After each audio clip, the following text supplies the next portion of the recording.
If you've ever tried to type in a URL and misspelled it, you might have ended up at a website that looks remarkably like the one you meant to go to. This sort of phishing attack is one example of the way a domain that looks similar to the one you're expecting can be used against an unsuspecting victim. We'll show how a tool called Dnstwist can generate these phishing domains on this episode of Cyber Weapons Lab.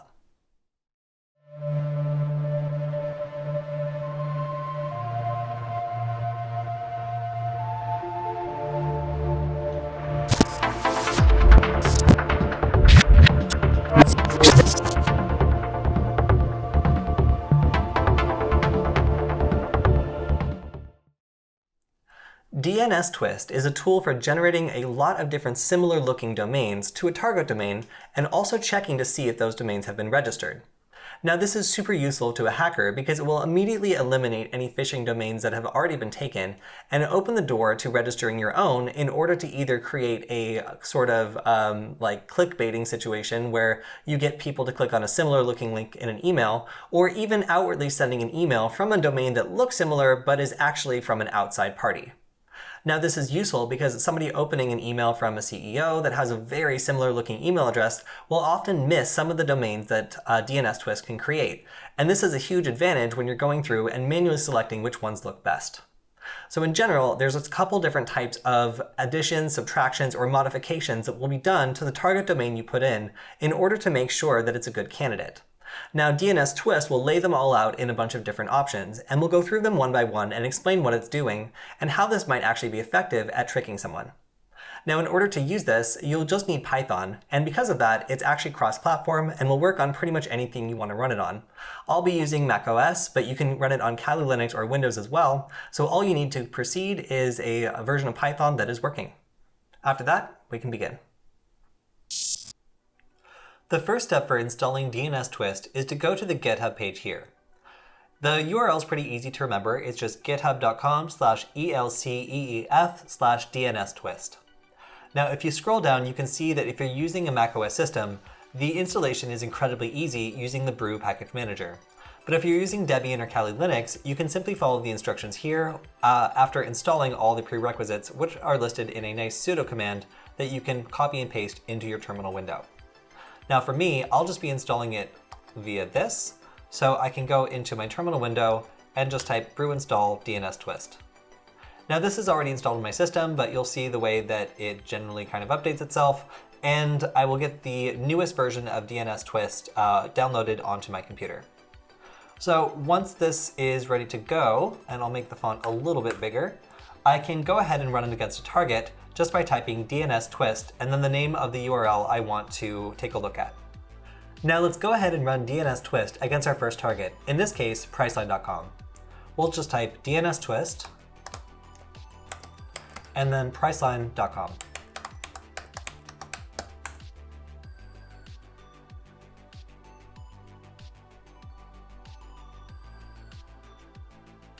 Now you can see that there are a lot of results here, so let's take a look at the different ways that Dnstwist is trying to create these phishing URLs so we can understand exactly what's going on. Now you can see here it's also doing DNS queries and asking for the IP address associated with these domains that it's coming up with. So we can very clearly see which ones are taken and which ones are available by looking to see which ones have an IP address already associated with them. Now if we go to the top, we can see addition, which is just adding a character to an existing domain. Bit squatting, which is just changing a single character and usually takes advantage of somebody mistyping a single character while entering in the domain. We can see results from homoglyphs, which are using similar looking characters. Hyphenation, just inserting a hyphen. Insertion, which is just adding a character. And then there's also omission, repetition, which is just repeating a character, replacement, so actually just replacing one character with another that maybe looks similar or might be mistaken. A subdomain, which is just having, for example, p.riceline.com, and transposition, which is just rearranging the word. And often this one will work if it's just the middle of the domain that's transposed, because usually when people are reading over something very quickly, they might not notice if the middle characters were switched, but the outside ones generally need to be kind of more consistent. Then here you can see there are some additional ones it's proposing, like www.priceline.com, which somebody might type in by accident, or you can see this is something that somebody might just mess up while typing in the domain, and somebody has went ahead and actually registered this. So this is a good way of understanding what other people are already doing, and you can also see that there's a lot of these really messed up domains that are actually registered to Priceline.com. So there's a reason for this that we'll get into a little bit later, but you can kind of see here if there's any activity from somebody who might be trying to attack this particular domain. Now let's say we want to look for a domain that's being used by attackers and is registered in a country that might not be very good at maintaining its data. Now this is typical of anybody looking to create a throwaway domain because in general, authorities looking into the attack won't be able to extract much information if it's registered in a country that doesn't have very strong cybersecurity laws. So if we type TAC-TAC-GEO-IP, we can rerun the search and get the location of all the different IP addresses to which these phishing domains can be registered. Now here we can see the vast majority of them are located in the United States, but there are some outliers that we might want to pay attention to. Now again, I'll get into why a lot of these are registered to Priceline and in the United States, but if we scroll towards the top, we can start to see that there's some that either don't have a location, there are some that are in Germany, we have another in Australia, and we might even see some that are, believe I saw one from the Virgin Islands as well. So while some of these seem legitimate, other ones can definitely be a flag that somebody is registering a domain in a country where you might not expect to see that business, which can kind of suggest whether someone is looking to attack that domain or has already set up the infrastructure needed to do so. Now, an attack I might have mentioned that is really interesting is setting up these domains and then just setting the domain to accept any email sent to it, no matter what the actual user that it's sent to is. So typically, if you sent an email to an address that didn't work, you would just get a reply back that says that it doesn't exist. But if you configure your mail server so that it just accepts everything, it creates a perfect opportunity to just grab one of these domains and then wait for someone to mistype an email address and send it to you instead. Now, this sort of passively intercepted communication can be a great asset for hackers, but we can look for that sort of mail server setup by using another flag, which is TAC-TAC-MX check. So when we run this scan, what it will actually do is look for different mail servers that are configured to accept every single email that goes to it, no matter the person that it's individually addressed to. This can lead to some false positives because some domains will deliberately set this up in order to make sure that people can't scrape the email addresses on their domain by just sending out a whole bunch of requests and then recording the ones that say, hey, there is an email address here. Now, while that is somewhat of an issue, you can see we haven't actually seen any flagged yet. And what we're looking for is something that says spying. Here we go. So we've identified Pricelina.com, and it looks like this is set to accept any email that is sent to the domain, possibly as a sniffing attack against Priceline.com. So this is really interesting because we can only see that there's a couple here. There's one, two, I think there's one also at the top, 3 different domains that are configured this way. So the vast majority are not, and if you see one that is, it might merit some more investigation. So we've seen a lot of different domains that are already registered, and if we want to go ahead and make a list that we can subtract from the ones that we might be considering, we can also type TAC-TAC registered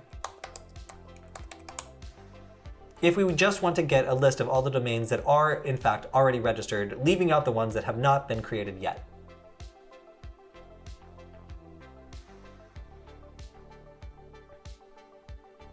Now, this is a great resource for either a company looking to defend against this attack or an attacker who's looking to see what's already out there. And here we can see there's been a whole lot of domains registered around Priceline.com, and there's a reason for the fact that most of them are registered to the actual company. Now, this will probably not be the case with a smaller website or domain that you check out, but many larger businesses will already take care of this problem by proactively purchasing domains that are related to theirs in an attempt to make sure that users aren't tricked into going to competing services. Now, initially, this was driven by the desire to make sure that other businesses weren't stealing their customers, and it wasn't really focused on cybersecurity. And in fact, I'm going to go back to Google Chrome, and you can see that sometimes if you click if you just type in a similar looking domain, in this case, I believe, what did we resolve to? I guess I can't see it, but we typed in a domain that was suggested on this list, and it took us to a competing service, meaning Trivago actually purchased this domain in an attempt to trick Priceline users who typed in the domain very quickly. Now, I don't think this is a malicious website. This is just Trivago being clever, but this is the exact reason why businesses like Priceline will go through third-party services to take care of this sort of thing. Now, I want to show you the service that I discovered just by going to a couple of these domains. This service basically is the professional business version of the tool we just showed. So even though there's a free tool out there, it looks like there's a business that specializes in just finding all those domains and purchasing them so nobody else can, as a solution against cyber squatters. So it's pretty funny that some of these very basic cybersecurity principles can be kind of turned into a business, and a lot of these bigger businesses will actually spend money on just buying up these junk domains so their customers can't be fooled. So when anybody tells you that cybersecurity doesn't have practical applications, you can see this is some business that's operating just on the fact that it can identify and buy up these junk domains before anybody else does. Now, this is a domain we identified as actually receiving all the email addresses sent to it and looks a little suspicious. So this is an example of something that maybe could be infrastructure for an attack against Priceline.com, or otherwise a malicious website that might be trying to masquerade as a service of Priceline or send email addresses from a similar looking domain. Now, while this might be related to another project, and you will see some overlap in different businesses kind of doing the same kind of idea or having similar looking names, some of these are deliberately sneaky, and you'll find websites that are kind of set up to look like the ones that they're imitating. And those are really the most malicious ones and the ones to be the most careful around. Now, if we want to take some of our results and see if we can actually register them, we can go ahead and run the command without omitting the ones that haven't been registered, and take one that doesn't include any special characters and see if we can just go to a cheap domain supplier and look at buying it. I want to see what the cost of actually doing this attack is, so let's do a subdomain attack here, or actually let's do one that doesn't involve that. Let's do this mangled one. So we want to do pricewine, like.com, and we're going to go over to Google Chrome and we'll try out namecheap.com and paste this in and see if this is actually available for sale. So it looks like, nope, this one's taken. Let's try another one. So this will come up pretty often, and you might want to go with one that doesn't have an IP address, because that's pretty much a dead giveaway that it's already been registered, and you can avoid needing to check in the actual thing. So here we go. We can actually buy this domain for $8.88 per year, and that will allow us to own mriceline.com, a fantastic phishing domain, or possibly some sort of rice-related restaurant. Whatever. You can, once you purchase it, you can make it your own.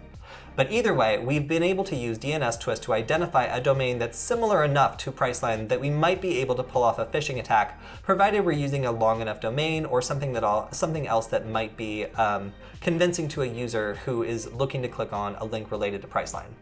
Now again, Priceline is using active defense against this technique, and that's why we see so many of these domains registered. But if we were to put in another domain, we would probably not see the same level of defense, and a lot of these domains would be easy to purchase and much more convincing than our mriceline.com. There are a number of different clever ways that an attacker can use a tool like Dnstwist to target an individual or an organization. Now, in the most simple scheme, an attacker can just create a domain that looks similar to one that they're trying to attack, and send an email purporting to be from the CEO or another important executive, requesting to maybe transfer money to an offshore account. Now, another example would just be to buy a whole bunch of different domains that look similar to one that you're looking to maybe capture some emails from, and vacuum in any mistyped email addresses to get an understanding of what emails inside the organization are supposed to look like. This could give a hacker the advantage they need to craft the perfect phishing email. So it's important to make sure you always check the URL, especially if you think there's anything fishy about the website that you're on. Any periods, slashes, or other permutations of the original domain could be an indication that someone is using a tool like Dnstwist to stage a phishing attack. That's all we have for this episode of Cyber Weapons Lab. Make sure to like, comment, and subscribe. And if you have any thoughts and feedback on the show, make sure to send me a message on Twitter, because I'd love to hear from you. We'll see you next time.